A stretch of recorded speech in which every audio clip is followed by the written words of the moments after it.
Hey guys, it's Pep Guardiola and welcome back to my another episode of. भाई अगले 10 minute हम पता क्या करने वाले हैं जो हम सबसे बेहतरीन करते हैं, बकवास। नहीं, देखो आज हम ना मल्टीवर्स ऑफ ट्रांसफर्स में घुसने वाले हैं और तुम देखते रहना भाई की कलाकारी कैसे एक ट्रांसफर से दूसरे ट्रांसफर में कूदता है और तुमको भनक लगने की। लेकिन नहीं, सीधी सी बात है, हालैंड टू बार्सा कौन नहीं देखना चाहता? मैं नहीं देखना चाहता। बट हम लोग आज बात करें कैसे भाई from Barcelona to Manchester City to Al Nassr to Sporting to Bayern to Real Madrid. भाई पागल हो जाएंगे हम। लेकिन अगले 10 मिनट ना भाई हम लोग यहाँ पर आज के ट्रांसफर मार्केट की जो सबसे तगड़ी अपडेट्स है, लाइक लिटरली सबसे तगड़ी अपडेट्स है, उस पर बात करने वाले कुछ स्टैट्स और कुछ रिपोर्ट्स के बारे में। अब ऑफकोर्स तुम रिपोर्ट्स के नाम पे कह सकते हो कि जब तक फेब्रिजियो नहीं कहेगा मैं नहीं मानूंगा, बट मेरी वीडियो नहीं चल सकती उससे। ठीक है, समझ रहे हो ना बात को? मेरे को 10 मिनट खींचने आगे। लेकिन भाई खबर ये आई है और इसको ना थोड़ा सा क्रोनोलॉजिकल वाइज समझना। ठीक है, अपन ने आज यहाँ पर पढ़ा, मतलब मैंने, कि एल नाcional ने और फिजाजीस नेट करके कुछ, आई थिंक ये दोनों स्पेनिश मीडिया है, उन्होंने यहाँ पर डाला कि अर्लिंग हालैंड ने मैनचेस्टर सिटी का जो लाइक नया कॉन्ट्रैक्ट है उसको रिजेक्ट ही कर ही दिया। एक तो मुझे को पता है इनकी जो कॉन्फिडेंट है ना वो बहुत मस्त लगती है, मतलब इतने तो कॉन्फिडेंट मेरे में भी नहीं है जब मैं यहाँ पर पेनल्टी मिस कर देता हूँ। बट हालैंड ने is leaning towards rejecting that contract. उस कॉन्ट्रैक्ट में कुछ प्रॉब्लम्स है, दोनों में अभी और बीटिंग नहीं। पहले भाई 15 मिनट में कॉल काट दिया, हालैंड ने यहाँ पर मैनचेस्टर सिटी को ब्लॉक ही कर दिया। अब बात बनेगी ही नहीं, आगे वो जाएगा ही नहीं वहां पर। ऐसे रिपोर्ट लिखते हैं जैसे यहाँ पर इनको लिटरली स्वयं डेविड ओनस्टीन ने यहाँ पर इनको कुछ बताया है। लेकिन अगर रिपोर्ट को पूरा पढ़े तो यहाँ पर हालैंड ने मैनचेस्टर सिटी का जो नया कॉन्ट्रैक्ट है उसको रिजेक्ट कर दिया, ये कहते हुए कि हालैंड ने अपना मन बना लिया है कि वो अगले ट्रांसफर विंडो में कौन से क्लब को ज्वाइन करने वाला है। इस लिस्ट में 2 नाम है बस, एक बार्सिलोना और एक real Madrid. And the Audacity कि भाई रियल मैड्रिड इसी समर किलियन एम्बापे को लेके आई, तो सबसे पहले तो ये समझना बहुत मुश्किल है कि हालैंड आएगा कैसे।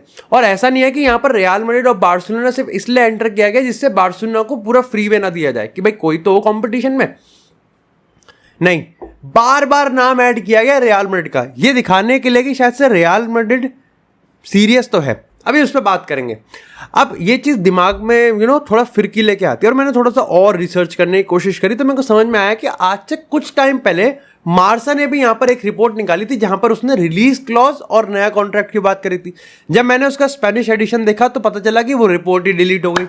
उस रिपोर्ट में मोस्ट प्रॉब्ली ये लिखा गया होगा, क्योंकि यही चीज़ उस टाइम मार्सा को देख के बाकी ने भी लिख दिया था, कि यहाँ पर हालैंड का जो नया कॉन्ट्रैक्ट है, ठीक है, उसकी बात चल रही है। ठीक है, लेकिन हालैंड का जो ओरिजिनल कॉन्ट्रैक्ट है उसमें 5 साल है, 2 साल निकल गए और यहाँ पर 3 साल अभी बचे हुए, 2027 तक है। ठीक है, उसके ऊपर से यहाँ पर हालैंड का एक सिमिलर रिलीज क्लॉज अभी तक कोई कंफर्म नहीं कर पाया कि यहाँ पर क्या 170 मिलियन का है कि 160 मिलियन का है, कि यहाँ पर कौन आएगा कौन जाएगा। लेकिन काफी लोग ये कहते हैं कि जिस तरीके से डॉर्टमुंड से सिटी लेके आई थी ऐसे ही हालैंड ने एक क्लॉज डलवाया है। अगर वो क्लॉज नहीं है तो वो चाहता है कि नए क्लॉज में वो डले, नए कॉन्ट्रैक्ट में ऐसा क्लॉज आए। अब यहाँ पर 2 बातें हैं भाई। देखो, सबसे पहली बात तो यही है कि क्या हालैंड ऐसा क्लॉज डलवाएगा, और मेरे मानने में तो है। देखो डलवाएगा तो है वो, देखो सीधी सी बात है। देयर इज नो वे कोई क्लब यहाँ पर हालैंड को मैनचेस्टर सिटी से निकाल ले तब तक जब तक हालैंड खुद ना निकलना चाहे। और हालैंड खुद निकलने का एक ही लीगल तरीका होता है, वो होता है यहाँ पर रिलीज क्लॉज। अब देखो एक दूसरा तरीका होता है एम्बापे, बट स्टिल यहां पर तुमको पता है कि अभी उसके 3 साल बचे हैं। क्या मैं ये मान के चलता हूं कि हालैंड अपना कॉन्ट्रैक्ट पूरा फुलफिल नहीं करेगा और उससे पहले निकल जाएगा? I think yes. क्या मैं मान के चल रहा हूं कि हालैंड सिर्फ ला लीगा के लिए प्रीमियर लीग छोड़ेगा? यस। क्या मैं मान के चल रहा हूं कि उसके जो 2 सबसे बड़े पॉसिबल डेस्टिनेशन है वो रियल मैड्रिड और बार्सिलोना? नहीं, यहीं पर ही क्या चाहता है। तुम में से काफी सारे लोग कहेंगे कि फ्लोरेंटिनो पेरेज हिलाता हुआ यहाँ पर सोच रहा है कि एम्बापे और हालैंड एक बारी में आ जाए, भाई मजे ही मजे, मतलब कोकेन है कोकेन। बट तुमको ये समझना पड़ेगा कि रियल मैड्रिड की जो अभी करंट प्रॉब्लम्स है उसको हालैंड सॉल्व नहीं करेगा, और यहाँ पर जो करंट ईगो क्लैशेस है और जो फेस वैल्यू है उसको भी हालैंड सॉल्व नहीं करेगा, बल्कि कॉम्प्लिकेटेड कर देगा। ऐसे में पॉसिबल डेस्टिनेशन तो एक है, वो है सिर्फ FC बार्सिलोना। कि यहाँ पर Haaland to Barcelona make sense और make more sense than Neymar to Barcelona. ठीक है, अब खैर ये तो अभी चल रहा है हालैंड के रिगार्डिंग। अभी हम कंफर्म कर ही नहीं सकते कि हालैंड के नए कॉन्ट्रैक्ट की बात चल रही है कि उसमें रिलीज क्लॉज है या नहीं है।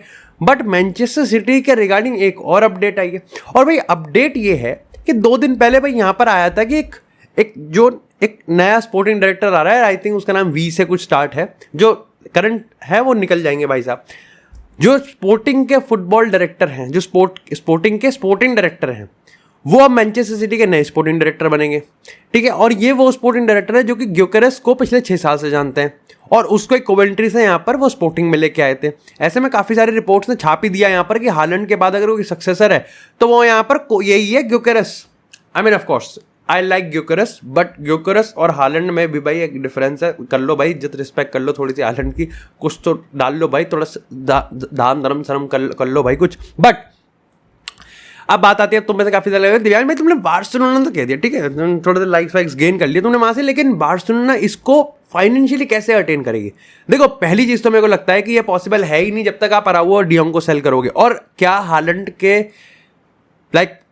के लिए लपोर्ता कर सकता है भाई? वो महालक्ष्मी चिटफंड स्कैम कर सकता है भाई, वो कुछ भी कर सकता है, वो कर सकता है भाई, वो पक्का लपोर्ता कर सकता है अगर उसको पता चल जाएगी बदले में यहाँ पर लेवेंडोव्स्की जाएगा और यहाँ पर हालैंड आएगा। गिवन द फैक्ट कि तुमको पता है कि हाल ही में नेमार की बात भी तो चल रही है, but Neymar is not possible, ठीक है, सऊदी लीग की वजह से इट्स नॉट पॉसिबल। लेकिन मैनचेस्टर सिटी से एक ड्रामा तो और है। देखो तुम लोग कह सकते हो कि हालैंड चाहे तो कर सकता है, बिल्कुल हालैंड के पास पावर है, लेकिन तब जब केविन डी ब्रुयन ऑलमोस्ट 80% लाइकली है कि वो यहां पर सऊदी के लिए छोड़ देगा।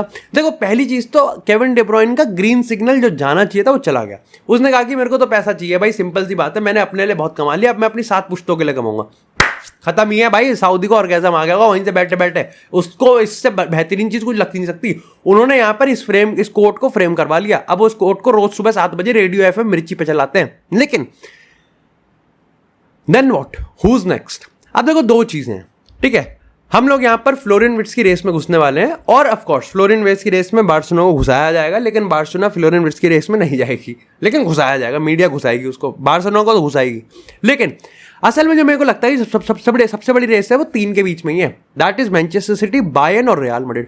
अब इसमें काफी सारे लोगों ने मैनचेस्टर सिटी को है कि वो कोल पाल्मर को वापस ले आएगी, लेकिन चेल्सी से बड़ा चुतड़ क्लब कोई नहीं होगा, जो कि नहीं है, मैं बता रहा हूँ यहाँ पर, मतलब वो चुतड़ क्लब नहीं है, उससे बड़ा कुछ नहीं है, वो चुतड़ क्लब नहीं है।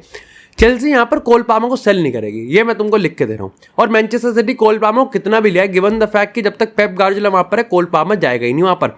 अब फ्लोरिन विर्ट्ज की बात करते हैं। अब भाई फ्लोरिन विर्ट्ज को मॉडरिच का रिप्लेसमेंट चाहिए और फ्लोरिन विर्ट्ज को चाहिए जो भाई क्रिएटर हो और थोड़ा सा वाइब्रेंट और बेलिंगम का एक फैक्टर रोल प्ले कर सकता है।